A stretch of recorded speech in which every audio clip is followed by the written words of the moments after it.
Hello friends, mission job में आपका स्वागत है। बिहार एसएससी सीजीएल 2022 सचिवालय सहायक तैयारी के क्रम में आज का टॉपिक है पादप जगत का वर्गीकरण। इससे कुछ प्रश्न हैं, पादप आकारिकी के कुछ प्रश्न हैं, यानी कि दो टॉपिक से आज प्रश्न हैं। पहला प्रश्न है, किस पर के पौधों में बीज बनते हैं परंतु बीज नग्न रूप में पौधे पर लगे रहते हैं? ऑप्शंस है ब्रायोफाइट्स, टेरिडोफाइट्स, एंजियोस्पर्म और जिम्नोस्पर्म। क्वेश्चन नंबर 1 का सही जवाब डी हो जाएगा।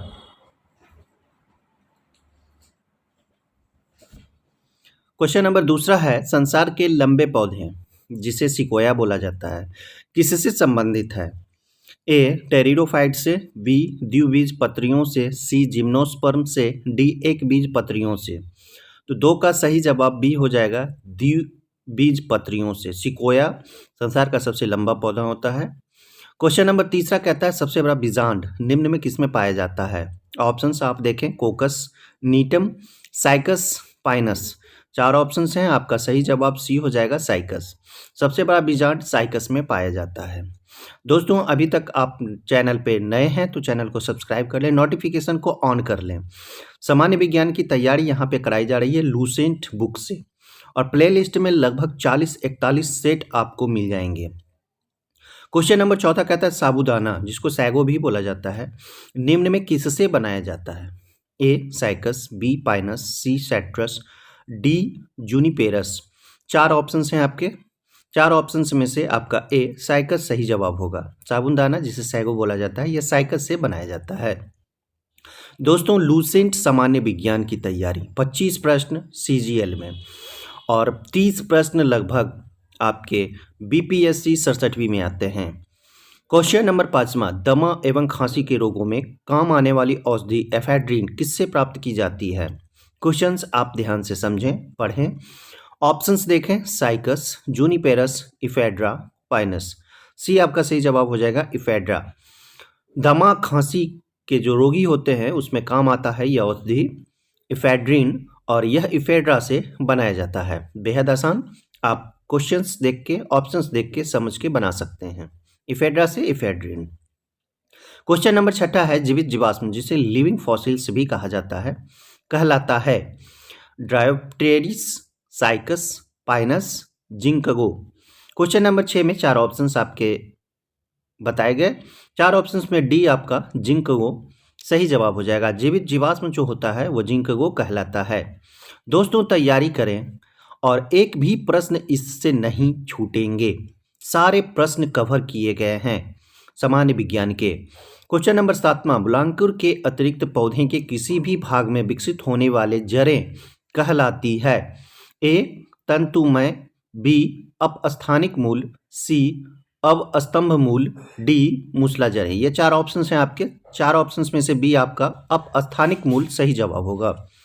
क्वेश्चन नंबर 7 ऑप्शंस बी आपके सही जवाब, अपस्थानिक मूल कहलाते हैं। उसके बाद क्वेश्चन नंबर 8वां देखेंगे, मूलांकुर से विकसित होने वाली जड़ें निम्न में क्या कहलाती है? तंतुमय मूल, मूसला जड़ें, श्वसन मूल, अपस्थानिक मूल। क्वेश्चन नंबर 8 का सही जवाब आप देखें, चार ऑप्शंस हैं आपके। मूलांकुर से विकसित होने वाली जड़ें जो होती है वो मूसला जड़ें कहलाती है। आपका बी ऑप्शन सही जवाब होगा।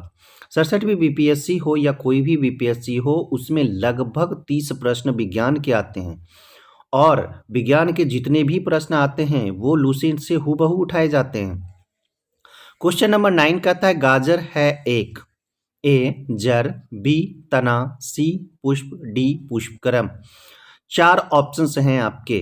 गाजर क्या कहलाता है? जड़, तना, पुष्प, पुष्पक्रम। तो आपका ए सही जवाब हो जाएगा, जड़। गाजर जो होता है वह एक जड़ है।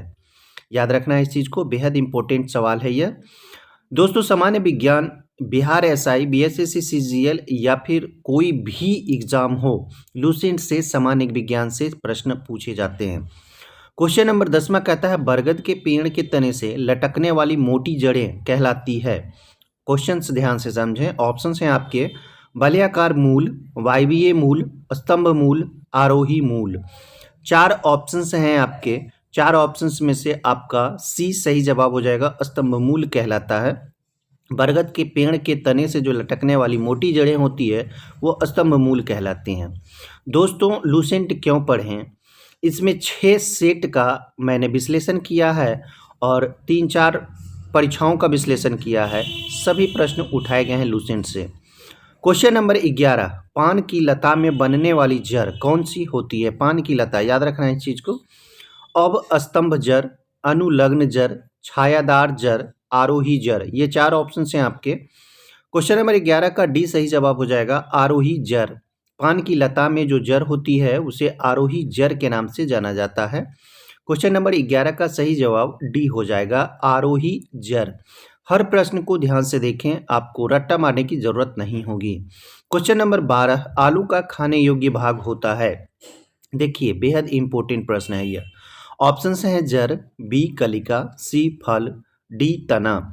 4 ऑप्शंस में से आपका डी ऑप्शंस यानी कि तना सही जवाब हो जाएगा।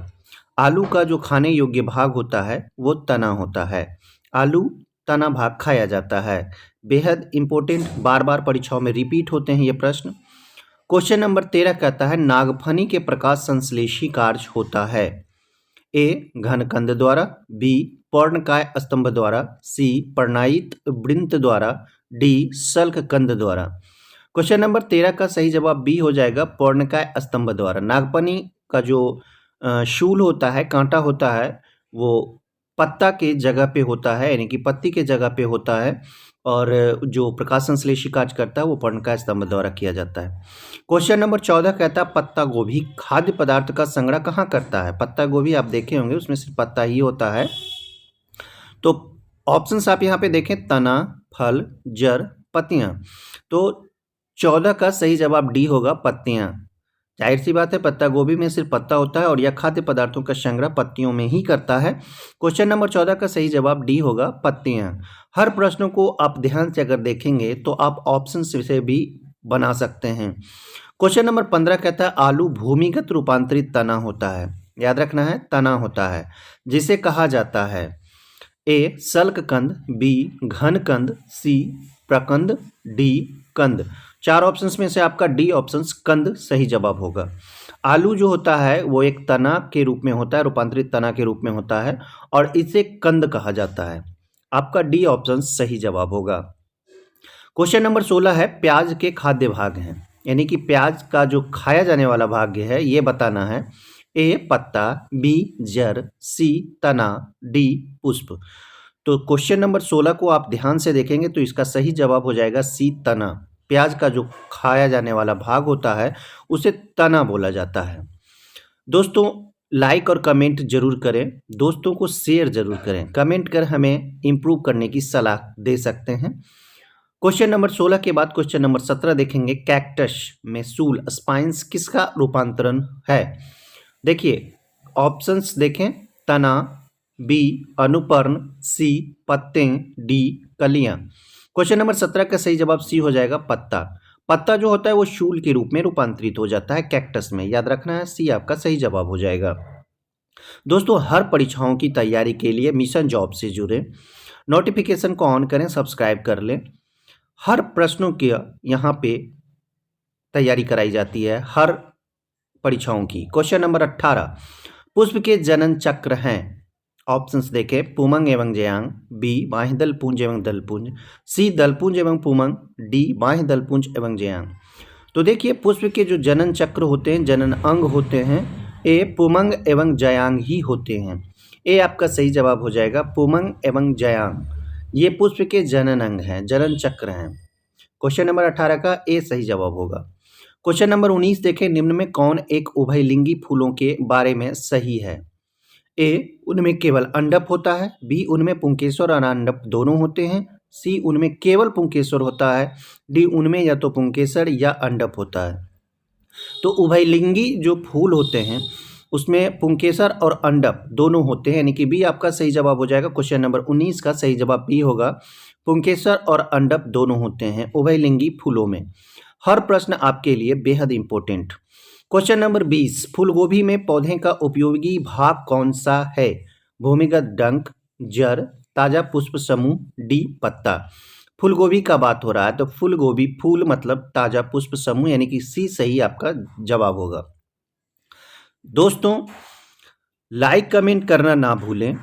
25 प्रश्नों का यह जो सीजीएल के सिलेबस के अनुसार तैयारी कराई जा रही है। सेट वाइज रूप में हर टॉपिक से प्रश्न उठाए जा रहे हैं ताकि आपको प्रश्न ढूंढना ना पड़े।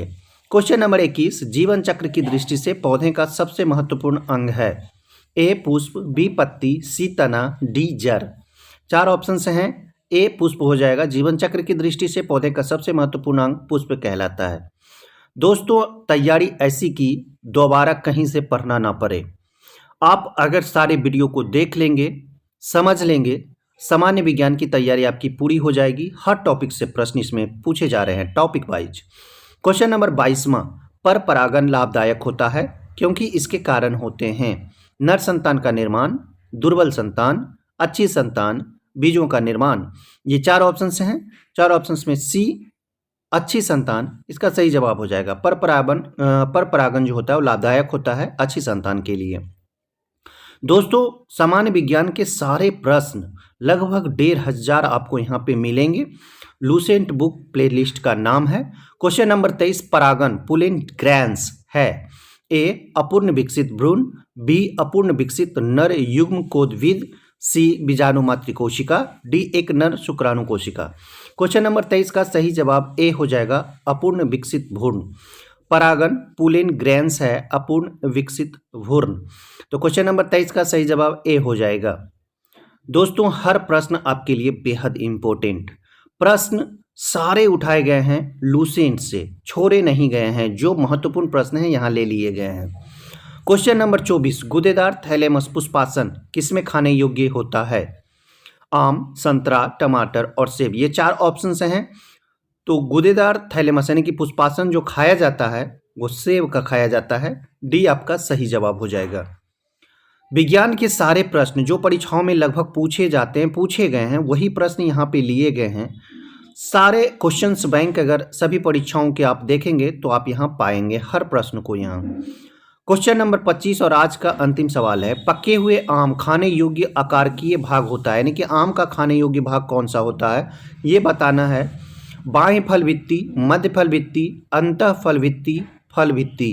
क्वेश्चन नंबर 25 का बी सही जवाब हो जाएगा। मध्य फल भित्ति पका हुआ आम का खाने योग्य भाग होता है। बी आपका सही जवाब हो जाएगा। दोस्तों, 2 टॉपिक से यहाँ पे प्रश्न उठे और अभी भी इस टॉपिक में कुछ प्रश्न बचे हुए हैं जो अगले भाग में आएंगे। दोस्तों, अंत तक देखने के लिए आपका धन्यवाद।